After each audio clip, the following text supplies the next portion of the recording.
Political studies में एक बार फिर आप सभी का स्वागत है। आज हम राजनीतिक सिद्धांत के एक बहुत ही महत्वपूर्ण कॉन्सेप्ट के विषय में समझेंगे, जिसे हम नारीवाद या फिर फेमिनिज्म के रूप में जानते हैं। फेमिनिज्म एक ऐसा महत्वपूर्ण विषय है या महत्वपूर्ण कॉन्सेप्ट है जो कि पॉलिटिकल साइंस के हर एग्जाम में आपको देखने को मिलता ही मिलता है, चाहे वो सीयूटी पीजी का एंट्रेंस पेपर हो या फिर पीएचडी का एंट्रेंस पेपर हो, या फिर आप यदि यूजीसी नेट जेआरएफ की तैयारी कर रहे हो, वहां भी आपको फेमिनिज्म से संबंधित प्रश्न देखने को मिलता ही मिलता है। या फिर आप पॉलिटिकल साइंस के विषय में असिस्टेंट प्रोफेसर की तैयारी कर रहे हो, या फिर किसी कॉलेज में इंटरव्यू की तैयारी कर रहे हो, वहां पर भी आपको फेमिनिज्म पूछने की संभावना रहती है, क्योंकि फेमिनिज्म का जो विषय है वो इस वक्त बहुत ज़्यादा महत्वपूर्ण है। और फेमिनिज्म का या फिर फेमिनिज्म से संबंधित जो इस वक्त हमारे समाज में जो माहौल है, उस हिसाब से इस विषय की जानकारी आप सभी को होना बहुत ज़्यादा ज़रूरी है। इसीलिए इस वीडियो में हम फेमिनिज्म के ऊपर डिस्कस करेंगे और एग्ज़ाम के पॉइंट ऑफ व्यू से जो कुछ भी इम्पॉर्टेंट है उसे इस वीडियो में बहुत ही बारीकी से कवर करेंगे। इसके अलावा फेमिनिज्म के ऊपर जो कुछ भी जिस थिंकर ने कहा है या फिर उसने जो कुछ भी लिखा है, उन सब के ऊपर हम डिटेल्ड में डिस्कस करेंगे। तो आप हमारे साथ बने रहें, इस वीडियो को अंत तक जरूर देखें, और जो कुछ भी इस वीडियो से संबंधित आपके प्रश्न होंगे वो आप हमें कमेंट बॉक्स में जरूर बताएं। हम अपने इस वीडियो की शुरुआत करते हैं और फेमिनिज्म को अच्छे से समझते हैं। सबसे पहला मुद्दा कि फेमिनिज्म क्या हम केवल पॉलिटिकल थ्योरी में ही पढ़ते हैं? तो ऐसा बिल्कुल नहीं है। पॉलिटिकल थ्योरी में हम एक अवधारणा या फिर एक विचारधारा के रूप में हम फेमिनिज्म को पढ़ते हैं, जबकि फेमिनिज्म का जो विषय है वो हमारे आईआर से भी संबंधित है। जब हम इंटरनेशनल रिलेशन या ग्लोबल पॉलिटिक्स को पढ़ते हैं, वहां भी हमें फेमिनिज्म को पढ़ना होता है, क्योंकि यहाँ पर जो नारीवादी होती हैं उनका ये आरोप यहाँ भी होता है कि उन्हें जब अंतरराष्ट्रीय सिद्धांत बनाए जा रहे थे तो उन्हें दरकिनार किया गया। उसी मुद्दे को लेकर जो है महिलावादी विचारक अपना अपना क्लेम करती हैं, और जो भी अंतरराष्ट्रीय सिद्धांत में थ्योरी दी गई हैं, चाहे वो इंटरनेशनल रिलेशन में, चाहे हम रियलिज्म को पढ़ते हों, आइडियलिज्म को पढ़ते हों, लिबरलिज्म को पढ़ते हों, वहाँ सब हमें महिलावादी जो विचारक हैं, जैसे जैसे ए एन टिकनर बहुत ही फेमस या बहुत ज़्यादा प्रसिद्ध विचारक हैं।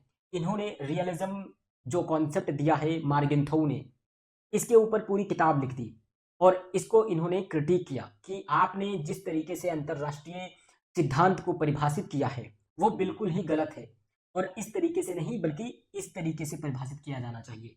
जब हम अंतरराष्ट्रीय संबंध को डिस्कस करेंगे तब हम इन सब के ऊपर अच्छे से पढ़ेंगे। इसके अलावा जब हम वेस्टर्न पॉलिटिकल थॉट आईपीटी को हम जब हम डब्ल्यूपीटी को हम पढ़ते हैं, वहाँ भी हमें फेमिनिज्म देखने को मिलता है। प्लेटो जो है वो फेमिनिज्म की इक्वालिटी की एक तरफ बात करते हैं, वो पुरुषों के समान ही महिला को मानते हैं, लेकिन वहीं दूसरी तरफ वो ये भी कहते हैं कि महिलाएं केवल रिप्रोडक्शन की मशीन मात्र हैं, केवल महिला संतान उत्पत्ति करने की यंत्र मात्र हैं, और समाज में केवल इनका यही कार्य है। इसके अलावा वो दूसरी तरफ ये भी कहते हैं कि यदि कुछ महिलाएं हैं जो योग्य हैं और पूरी तरीके से जो प्लेटो ने अपने सामने एक एग्जाम का पैटर्न रखा उसको पार करती हैं, तो फिलोसोफर किंग वो भी बन सकती हैं।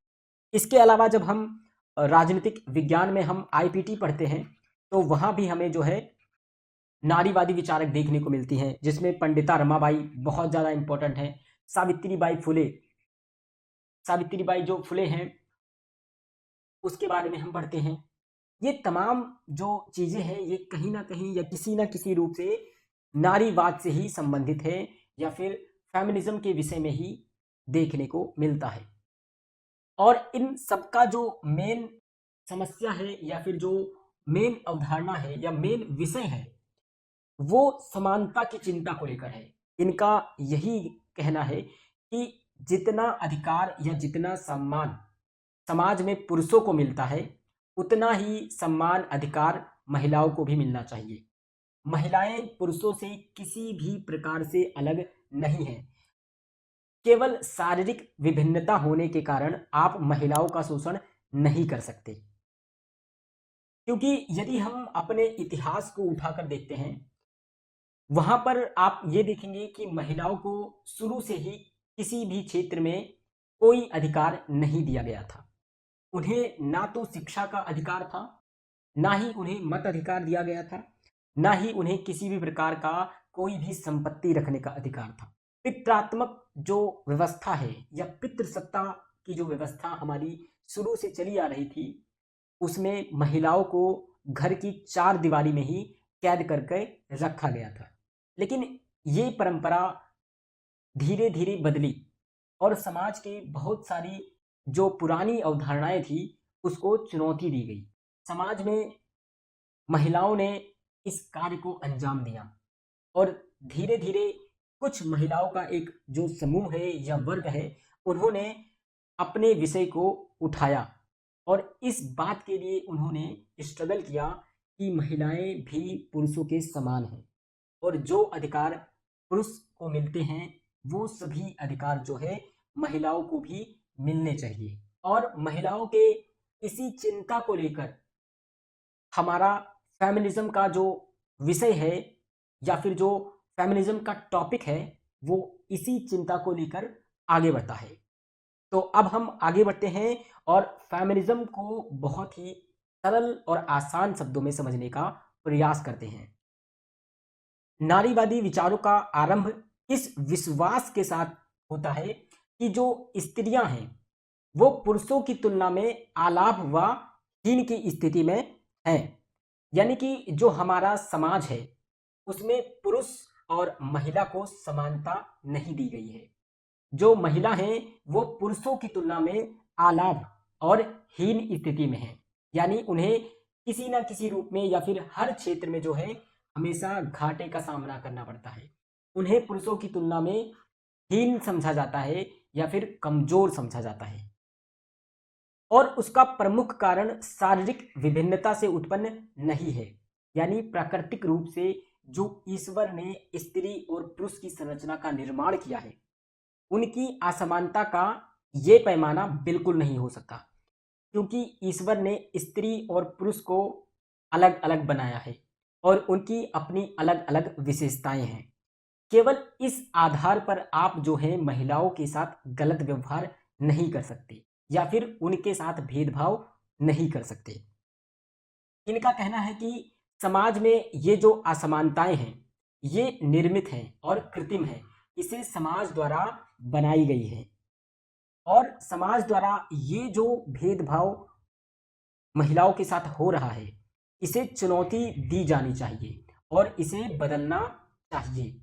यानी समाज में महिला और पुरुष शारीरिक रूप से तो अलग हैं, लेकिन इस आधार पर उनके साथ गलत किया जाए या फिर उन्हें पुरुषों की तुलना में वो लाभ ना प्राप्त हो जो पुरुषों को मिल रहा है, वो समानता वो समान अधिकार उनको ना मिले जिसकी वो हकदार है, तो ये उनके साथ गलत होगा। शारीरिक विभिन्नता के आधार पर उनके साथ भेदभाव किया जाए ये गलत है। इस पूरी अवधारणा को जो है या फिर इस पूरे चलन को जो है वो चुनौती दी जानी चाहिए और इस प्रथा को बदलना चाहिए। अर्थात ये नारीवाद का प्रमुख विषय है जिसे सभी महिलाएं समान रूप से मानती हैं।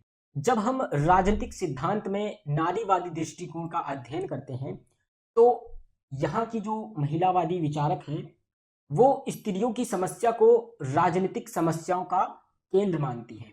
उनका कहना है कि राजनीति को जिस तरीके से परिभाषित किया गया है वो बिल्कुल गलत तरीके से परिभाषित किया गया है। अतः जरूरत है कि राजनीति के क्षेत्र को और उसकी प्रकृति को पुनः परिभाषित किया जाना चाहिए और इसे वापस से परिभाषित करने की मांग करती हैं।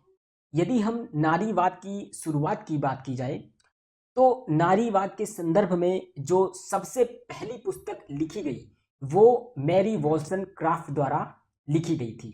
आप तस्वीर में देख सकते हैं कि ये वो विचारक हैं, वो फेमिनिस्ट थिंकर हैं जिन्होंने सबसे पहले एक किताब लिखी जहां से नारीवाद की शुरुआत हुई। उस किताब का नाम था vindication of the rights of women. ये 1792 में लिखी जाती है और यही वो पहली पुस्तक है जिसने फेमिनिज्म का आधार रखा। आप कमेंट बॉक्स में ये जरूर बताएं कि vindication of the rights of women जो बुक है उसका पूरा नाम क्या है, क्योंकि ये प्रश्न यूजीसी नेट जेआरएफ के एग्जाम में एक बार नहीं कई बार रिपीट किया गया है कि vindication of the rights of women जो बुक है उसका पूरा नाम क्या है और इस किताब को किसने लिखा। इस किताब को मैरी वॉल्सनक्राफ्ट ने लिखा है और इसका पूरा नाम जो है वो आप कमेंट बॉक्स में बताएं। मैंने अपनी पिछली वीडियो में कई बार इस किताब का पूरा नाम बताया है। हम आगे बढ़ते हैं और नारीवाद को और अच्छे से समझते हैं। नारीवाद स्त्री पुरुष के समान अधिकारों का पक्ष लेने वाला राजनीतिक सिद्धांत है। वे स्त्री या पुरुष नारीवादी कहलाते हैं जो मानते हैं कि स्त्री पुरुष के बीच अनेक असमानताएं ना तो नैसर्गिक हैं और ना ही आवश्यक। नारीवादियों का मत है कि इन असमानताओं को बदला जा सकता है और स्त्री पुरुष एक समतापूर्ण जीवन जी सकते हैं। सरल शब्दों में कहा जाए तो नारीवाद जो है वो स्त्री पुरुष के समान अधिकार का पक्ष लेता है, यानी महिला और पुरुष जो है वो स्वाभाविक रूप से समान है। किसी भी आधार पर इनके साथ असमानता का व्यवहार नहीं किया जा सकता। अब ऐसा बिल्कुल नहीं है कि केवल महिलाएं ही नारीवादी हो सकती हैं। वे सभी लोग नारीवाद के क्षेत्र में आते हैं, चाहे वो स्त्री हो या पुरुष हो, जो इस विषय को लेकर आगे बढ़ते हैं कि स्त्री और पुरुष समान अधिकार के हकदार हैं और जो ये मानते हैं कि स्त्री और पुरुष के बीच अनेक असमानताएं हैं, लेकिन ये असमानताएं जो हैं वो प्राकृतिक रूप से हैं। इसके अलावा यदि कोई भी असमान व्यवहार इनके साथ किया जाता है तो वो किसी भी प्रकार से नैसर्गिक नहीं है, यानी प्रकृति के द्वारा दी गई नहीं है और ना ही वो आवश्यक है। और यदि उनके साथ इस प्रकार का असमान व्यवहार किया जाता है तो इन असमानताओं को बदला जा सकता है और स्त्री पुरुष एक समतापूर्ण जीवन जी सकते हैं, यानी एक ऐसे समाज में वो अपना जीवन जी सकते हैं जहां पर स्त्री और पुरुष को समान दायरे में रखा जाता हो। नारीवाद के अनुसार स्त्री पुरुष असमानता पितृसत्ता का परिणाम है। नारीवादी जितने भी विचारक होते हैं उनका मेन जो क्रिटिसिज्म करने का जो एक मुख्य मुद्दा होता है वो पितृसत्ता को चुनौती देना है। वो पितृसत्ता के खिलाफ हैं। उनका यही कहना है कि ये जो पितृसत्तात्मक समाज है यही उनके शोषण या फिर असमानता का कारण है। पितृसत्ता ने श्रम का कुछ ऐसा विभाजन किया है जिसमें स्त्री निजी और घरेलू कार्यों के लिए जिम्मेदार है, जबकि पुरुष सार्वजनिक और बाहरी दुनिया के जिम्मेदारी को संभाले हुए हैं। आप अपने आसपास के समाज को यदि देखेंगे तो वहां पे ये विभाजन जो कि पितृसत्तात्मक समाज द्वारा निर्मित किया गया है इसे आप स्पष्ट रूप से देख पाएंगे। पितृसत्तात्मक समाज में ये देखा जाता है कि जो महिलाएं होती हैं उन्हें निजी क्षेत्र या फिर घरेलू कार्यों तक ही सीमित कर दिया जाता है। उनके जितने भी कार्य होंगे उसका कोई मूल्य नहीं होगा या फिर उसे कभी भी कैलकुलेट ही नहीं किया जाता है, जबकि जो पुरुष है उनके कार्यों को सार्वजनिक पब्लिक स्फीयर से जोड़ा जाता है और हमारी जो बाहरी दुनिया होती है उसकी सारी जिम्मेदारी जो है वो पुरुषों के हाथ में संभाली गई है या फिर दी गई है। अब इसी विषय को लेकर जो है नारीवादी आगे बढ़ते हैं और उनका कहना है कि ये जो भेदभाव है इसे मिटाया जा सकता है और इसे मिटाया जाना ही चाहिए, क्योंकि एक आदर्श समाज में या एक सभ्य समाज में किसी भी प्रकार का कोई भेदभाव नहीं होना चाहिए, ऐसा नारीवादी विचारकों का मानना है। यहाँ पे कुछ महत्वपूर्ण नारीवादी विचारकों का जो नाम है वो मैंने लिखा हुआ है। Kate Millett, Gerda Lerner, Alison Jaggar, Samuel de Beauvoir, Iris Young, Martha Nussbaum, Susan Okin, Gayatri Chakravorty, Spivak, ये वो प्रमुख नारीवादी विचारक हैं जिससे संबंधित जो प्रश्न है वो आपको एग्जाम्स में देखने को मिलता ही मिलता है। इसीलिए यहाँ पर मैंने उन सभी नारीवादी विचारकों को एक साथ लिख दिया है। इसको आप नोट डाउन करें और इसे याद करने का प्रयास करें। ये वो थिंकर हैं जो आपका पीछा आपके असिस्टेंट प्रोफेसर के वाइवा तक नहीं छोड़ेंगे। जी हाँ, मैं बिल्कुल कह रहा हूँ, ये आपके पीएचडी एंट्रेंस में भी पूछे जाएंगे। इसके अलावा यदि जब आप किसी कॉलेज में असिस्टेंट प्रोफेसर के लिए इंटरव्यू देने जाते हैं या फिर जब आप पीएचडी में एडमिशन लेना चाहते हैं और अपने रिसर्च प्रपोजल को इंटरव्यू पैनल में पेश करते हैं और जब आपका वाइवा चल रहा होता है तो वहाँ पर भी जो है आपसे राजनीतिक विज्ञान से संबंधित जो प्रश्न है वो पूछा जाता है और ये जानने का प्रयास वो लोग करते हैं कि आपको राजनीतिक विज्ञान के विषय में कितनी जानकारी है। ऐसा मेरे साथ भी हुआ था जब मैं दिल्ली विश्वविद्यालय में इंटरव्यू के लिए गया था, तो मुझे ये गायत्री चक्रवर्ती इससे संबंधित प्रश्न पूछा गया था कि आप बताइए कि आप गायत्री चक्रवर्ती के बारे में क्या जानते हैं, ये कौन है। तो इसी प्रकार से हो सकता है आपसे भी प्रश्न पूछा जाए। इसीलिए मैं आपको कह रहा हूं कि फेमिनिज्म एक ऐसा ग्रीन टॉपिक है जिससे जो प्रश्न है वो आपको हर बार पूछा ही पूछा जाता है।